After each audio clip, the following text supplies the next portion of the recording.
भाई आज की वीडियो के अंदर रिव्यू करने वाले हैं Realme के फ्लैगशिप किलर को जिसका नाम है Realme GT6। जो लोग नए हैं उनको बता दूं भाई, अनबॉक्सिंग वीडियो के अंदर हम आपको वो बताते हैं जो कंपनी कह रही होती है, रिव्यू वीडियो के अंदर हम वो बताते हैं कि कंपनी सच क्या बोल रही थी और कंपनी ने झूठ क्या क्या बोले हैं, और देखते हैं कि भाई Realme ने क्या क्या झूठ बोले हैं। Realme GT6 पाकिस्तानी मार्केट के अंदर दराज एक्सक्लूसिव डिवाइस है, जिसका मतलब यह है कि ये लोकल मार्केट के अंदर आपको देखने को नहीं मिलेगी। 1.5 लाख रुपए का प्राइस टैग आया है। अब मुझे ऑनलाइन ओनली होने से कोई मसला नहीं है, मतलब अगर आपने दराज पे फोन लॉन्च करना है बाय ऑल मींस करें। इनफैक्ट ये अच्छा होता है ऑडियंस के लिए कि उनके पास एक सेक्टर होता है जहां पर जाकर वो फोन खरीद सकते हैं और ऑनलाइन लॉन्च करने में प्राइस भी नीचे आ जाती है। जो मेरा मसला है वो ये है कि Realme का ये जो पूरा लॉन्च था, दिस वाज वेरी हैपहैजर्ड। लाइक पता ही नहीं लग रहा था कि कब स्टॉक आ रहा है, कब स्टॉक जा रहा है। कभी कहीं से टिप मिलती थी कि भाई स्टॉक आने वाला है, फिर स्टॉक आता था तो जो बेचारे वेट कर रहे होते थे उनको स्टॉक नहीं मिलता था। तो मेरा सबसे बड़ा प्रॉब्लम यह है कि अगर GT6 को लॉन्च करना था, इतने अच्छे प्राइस टैग में लॉन्च करना था, तो स्टॉक मंगवा लेते। और चलो अगर आपने शुरू में नहीं भी मंगवाया तो बाद में इसकी स्टॉक की जो अवेलेबिलिटी है वो प्रॉपर होनी चाहिए थी और बाद में ये ऑफलाइन मार्केट में भी आना चाहिए था। अभी तक कोई भी ऑफिशियल रिपोर्ट नहीं है जो कि ये बताती हो कि ये मोबाइल फोन ऑफलाइन मार्केट में आएगा।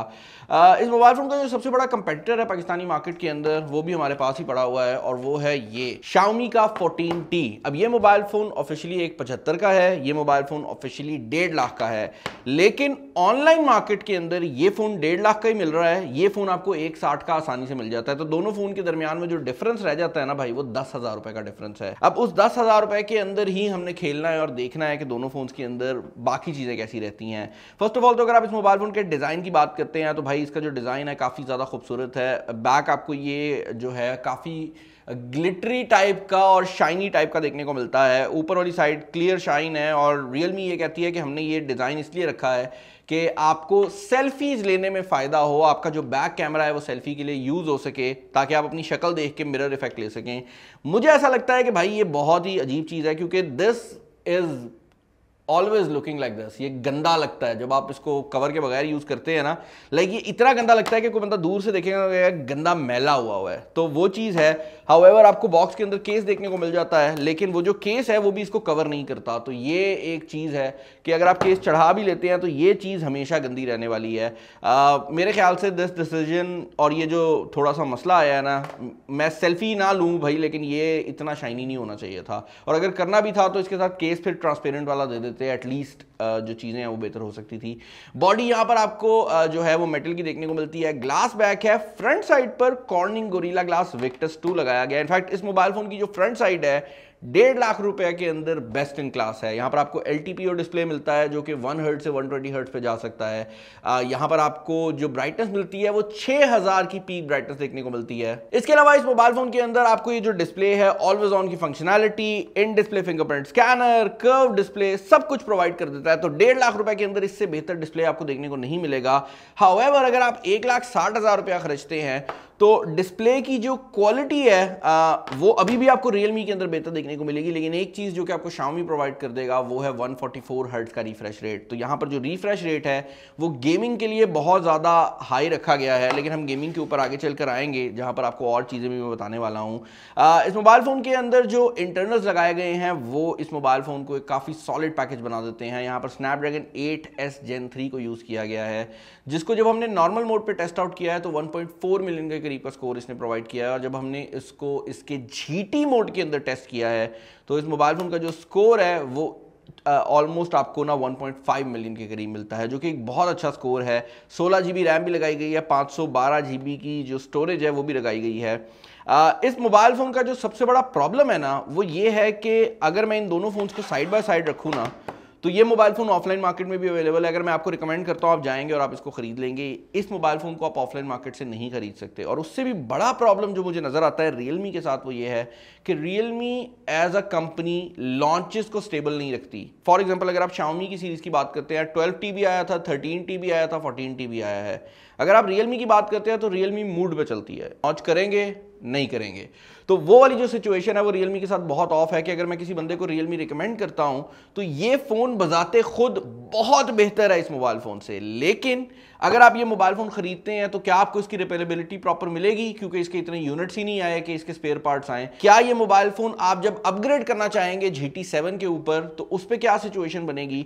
और उसके अलावा एक और चीज जो कि मैं बताना चाहूंगा वो ये है कि बाय द टाइम ये वीडियो मैं रिकॉर्ड कर रहा हूँ Realme GT7 सीरीज जो है वो लॉन्च हो चुकी है। तो ये फ़ोन काफ़ी लेट भी आया है पाकिस्तानी मार्केट के अंदर, जबकि अगर आप 14T की बात करते हैं तो 14T सीरीज़ जो है वो एग्जैक्टली उस डेट के ऊपर पाकिस्तानी मार्केट में लॉन्च हुई है जिस डेट पर ये इंटरनेशनली आई है। तो यहाँ पर कहने का मकसद ये है कि एज अ ब्रांड मुझे Xiaomi पसंद आ रहा है और एज अ फ़ोन मुझे Realme का GT6 जो है वो बहुत बेहतर लग रहा है। अपार्ट फ्रॉम दैट अगर आप मोबाइल फ़ोन के सॉफ्टवेयर की बात करते हैं तो यहाँ पर आपको जो है वो Realme का अपना UI देखने को मिलता है जो कि Android 14 पे बेस्ड है, और इस मोबाइल फ़ोन के साथ Realme 3 साल की सॉफ्टवेयर अपग्रेड्स जो हैं वो आपको प्रॉमिस कर रहा है। तो यहां पर आपको 3 साल की सॉफ्टवेयर अपग्रेड्स गारंटीड है, यानी कि 15, 16 और 17 का जो एंड्रॉयड अपडेट है वो इस मोबाइल फोन के ऊपर गारंटीड आएगा। और इसके बाद जो सिक्योरिटी अपडेट्स हैं वो 4 साल के लिए गारंटीड है। तो यहां पर आपको Realme UI के सारे फीचर्स देखने को मिल जाते हैं। ये ऑनेस्टली जो Oppo का अपना UI है उससे बहुत ज़्यादा मिलता जुलता UI है।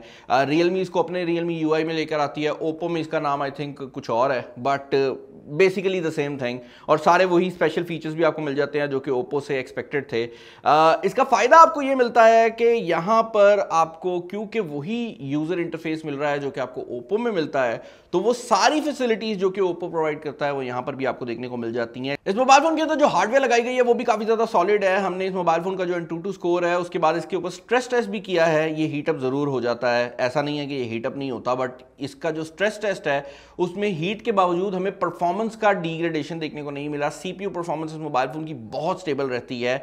GPU on the other hand जब बहुत ज्यादा यूज होता है एक्सटेंसिवली तो वहां पर इसके अंदर हमें परफॉर्मेंस ड्रॉप भी देखने को मिला है। PUBG मोबाइल जैसी गेम की अगर आप बात करते हैं तो इस मोबाइल फोन के अंदर जो PUBG है वो आज तक की सबसे बेस्ट सेटिंग के साथ इस मोबाइल फोन के ऊपर चली है, यानी कि आपको 1.5 लाख रुपए के प्राइस टैग के अंदर 120 हर्ट्ज का रिफ्रेश रेट भी देखने को मिल जाता है। और यही वजह है कि मैंने Xiaomi का 14T जो है वो साइड पे रखा था, क्योंकि इस मोबाइल फोन के ऊपर ऑल्दो 144 हर्ट्ज का रिफ्रेश रेट लगाया गया है, यहाँ पर आपको 120 हर्ट्ज PUBG के ऊपर देखने को नहीं मिलते।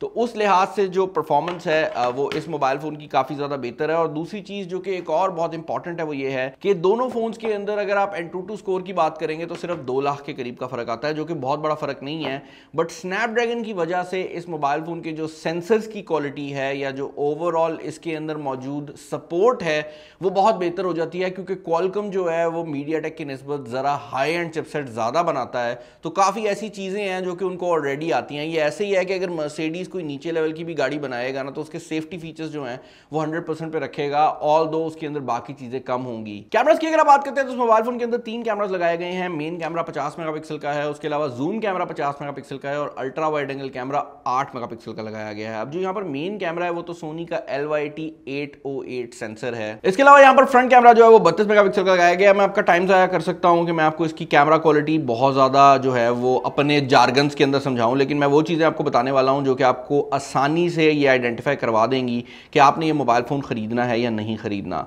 वेल, इस मोबाइल फोन के अंदर जो ह्यूमन स्किन टोन्स आते हैं वो बहुत ज्यादा डिटेल हैं और आपको यहाँ पर इमेज की जो क्वालिटी है वो भी ऐसी देखने को मिलती है कि आपको फील होता है कि ये क्वालिटी आप सीधा इंस्टाग्राम के ऊपर अपलोड कर सकते हैं। It has come to a point जहां पर मैं ये कह सकता हूं कि अगर आप 1.5 लाख रुपए का आईफोन खरीदते हैं तो तस्वीरों के अंदर ये मोबाइल फोन 1.5 लाख रुपए में बेहतर परफॉर्मेंस आपको प्रोवाइड करने वाला है।